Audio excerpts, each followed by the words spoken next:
And we are live. Hello, Dan. Welcome, everyone, to our first episode of Better Not Perfect. So we're going to do a weekly show, kind of keep it short, a live show, 10 to 15 minutes, talking about topics of health, fitness, nutrition, wellness. I'm Joey. I'm the creator of New Territory Fitness and a documentary filmmaker. And co-host here is Dan. I'm going to do a quick intro, Dan. Hey, Joey. Hey, Dan. Are you muted right now, Dan? Am I muted? I shouldn't be. Okay. You want to do a quick intro on what your background is and who you are? My name is Dan Martin. I'm originally from Waukesha, Wisconsin. I moved down to Miami Beach 17 years ago and quickly got immersed in the fitness and nutrition culture. I own and operate 3 fitness studios and also own and operate a nutrition service called the Dan Plan, which is based on the mantra, better, not perfect. Thus, hey, we are sitting here starting the first Better Not Perfect live video podcast, live stream. Yeah, man. So let's talk about the name, Better Not Perfect. You work with a lot of clients. You work with a lot of people working on health and fitness goals. So what exactly does Better Not Perfect mean to you and in ways you've encountered with other people? Well, it kind of came about because we had done, through the gyms, we had done a bunch of nutrition challenges over the years.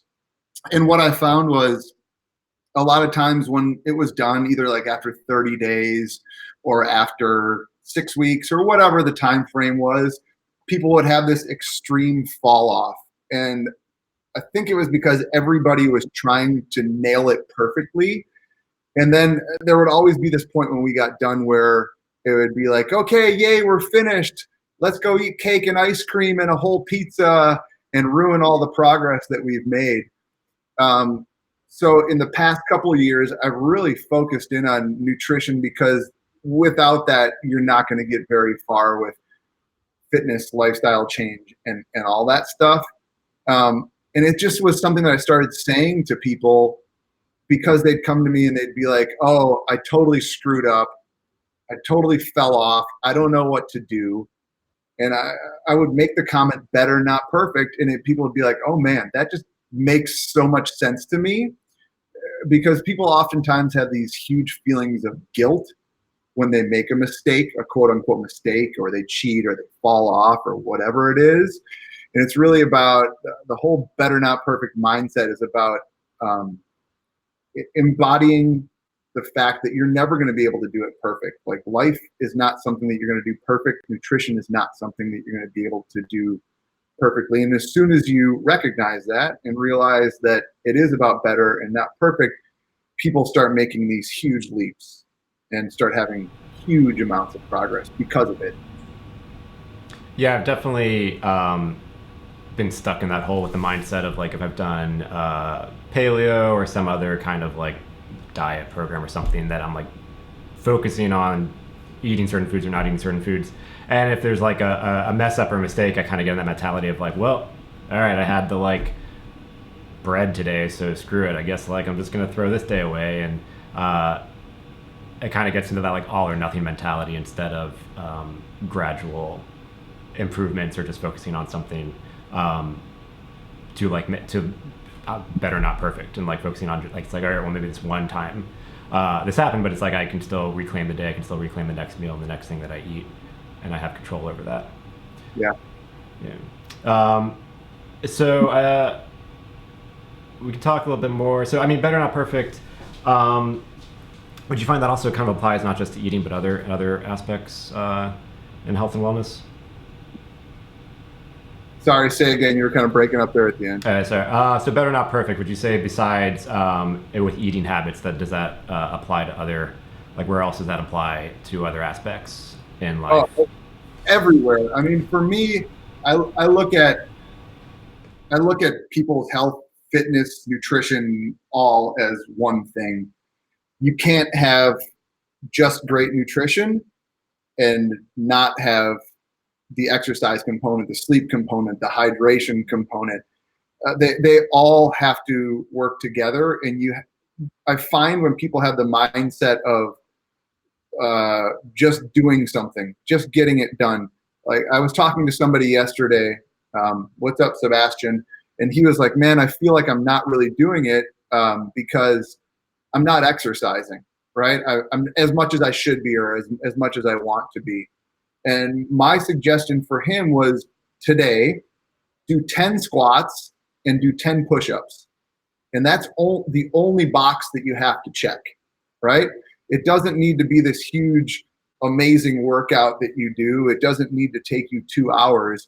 You just need to set little attainable goals. And when you do that, you're setting yourself up for success, right? By just checking that box, literally writing it down on a piece of paper, 10 squats, 10 push-ups, and then checking that box, it will start to snowball over time. It's far too many times people are like, I can't start an exercise program because I'm too out of shape, right? And just saying that, it sounds totally crazy, right? Like, you know that that's not true. Like, you just have to start. Go for a walk around the block, take a Zumba class, whatever it is. People many times are looking for like this insane, perfect program that has all these bells and whistles.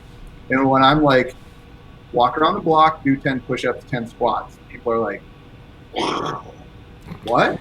That's all I have to do?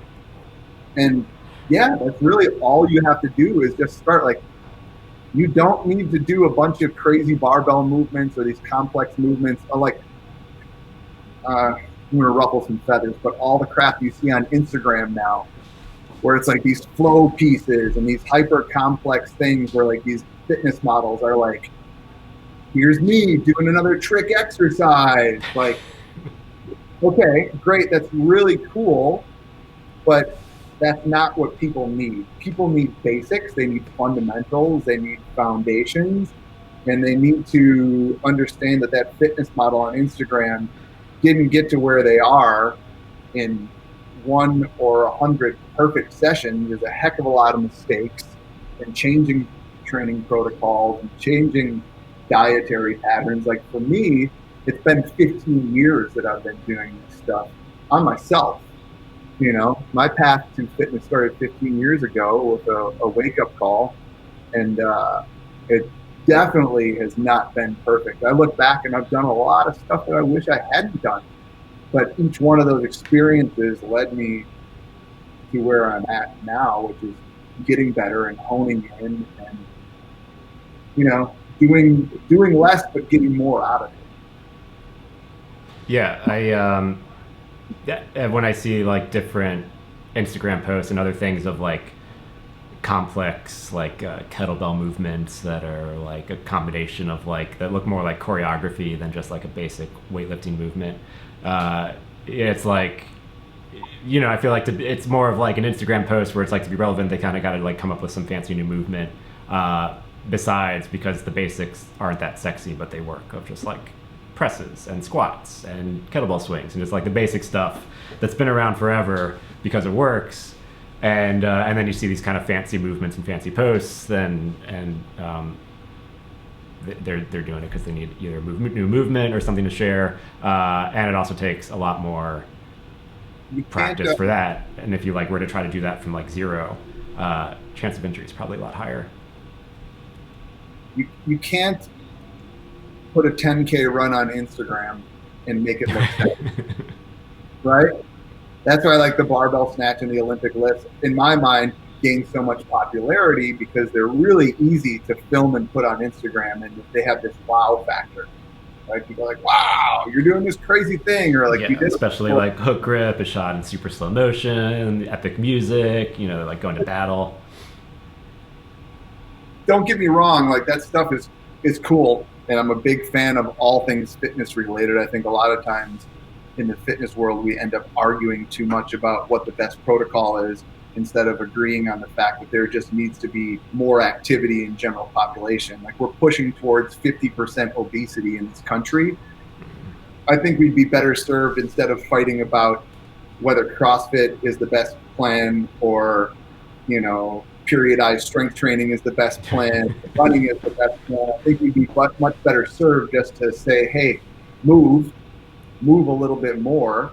It doesn't need the coolest thing, but yeah, it's Instagram and Facebook have definitely pushed us towards those cool routines, I guess. Kettlebell flow, doing it with the primal kettlebell flow. Unrealistic expectations. Anyways, it pushes us back to the main point, which is it doesn't need to be that. It can be really simplistic. Like a lot of times with people, I'll tell them, start walking 5 days a week. That's it. Go out and walk. Don't even put a watch on. Take a podcast if you want to, or even better yet, leave your phone at home and just go out and enjoy your environment and interact with it. But just move. Walk around the block a few times. Maybe even talk to somebody. You know, there's so many benefits from getting out, being out. Like you spent a lot of time at CrossFit 305 in Miami, and a lot of the benefit of those places is that they're communal. And so that's much the biggest thing. And being out here now and on the West Coast, that's been my biggest hurdle of like, because I am working out solo at a gym and just the community aspect. I mean, there's more to the story, but I'm not gonna get into it. But like the community aspect is the biggest thing. It's one of the biggest motivators to keep coming back, and the biggest challenge is when like there is not a group aspect. At least for me personally, like I know some people can just kind of toil away in like a garage, no problem. But if you're kind of coming from zero, the community aspect is huge. Yeah, and I've really tried to have that be part of. I've really tried to have that be part of what we do online now. Like you recently joined the Dan Plan paid member group, and you kind of see what happens in there as far as interaction and people talking and people understanding each other. One guy might be in Chicago, one girl might be in Los Angeles, but they help each other, support each other, and kind of keep each other on track. Community is a huge part of fitness that I think sometimes is often overlooked. Like and not just for the accountability, which is a big part, but also I mean, it's fun and it makes it more fun. Yeah, absolutely. Like all of the best friends that I have right now that I can think of, like you, Chad, Dom, Alex, K-Rock, these are guys that I all met through the gyms, through training, and we suffered together. We trained hard together, had a lot of laughs together, and that only strengthened those bonds. Like not all of my friends are people that I've met through the gym. I still definitely have a lot of friends from back in Milwaukee and my music days and all that stuff.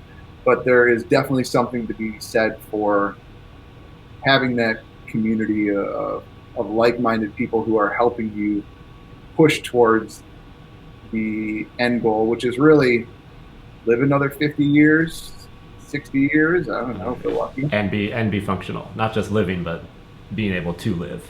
So I just picked up my car from the body shop, and there was a dude there who was filling up the coffee pot, filling up the sugar thing, probably about 85 years old.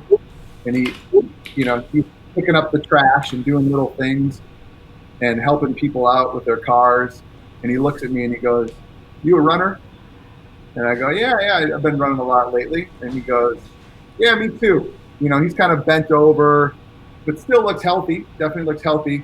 And he's like, I used to run every single day from Golden Beach to Denaya Beach. It's good for your head, man. It's good for your head.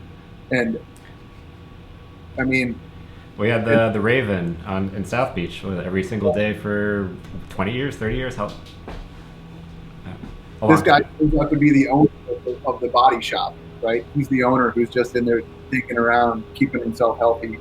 Doesn't need to be there, but he's mid-80s, still highly functional, and it says a lot. He had an exercise program, still said that he goes out and exercises, still moves around, still eats well. Once we hit 35 or 40, it's really all about the decisions that we make. Like, I spent my 20s making really bad decisions. like yeah, you know, a lot of people that only knew me in my 20s and now find out where I'm at are like, whoa, dude, what? How'd that happen? You know, slowly, better, not perfect, but like it's all about those decisions that you make as you kind of inch forward uh, day by day. And that dude at the auto body shop was just proof of that for me. Another Yeah, example. better not perfect.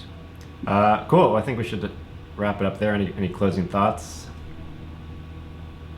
No, man. I just Till look next forward week. to doing this more, and we'll put out some feelers for people for stuff that they want us to talk about. Yeah, Um, leave any comments on this video for future stuff. We can also bring Rebecca, our registered dietitian, in here. So if you have any questions specifically on higher level nutrition stuff that a registered dietitian might be able to shed some light on, we can get that on there. Um, yeah, this was fun. Thank you, Dan. future guests, dietitians, doctors, professional athletes. We've got a bunch of people in the works to have sitting either with you or sitting with me. Can't wait to do more of this, man. Yeah, sounds good. Have a good week, Dan.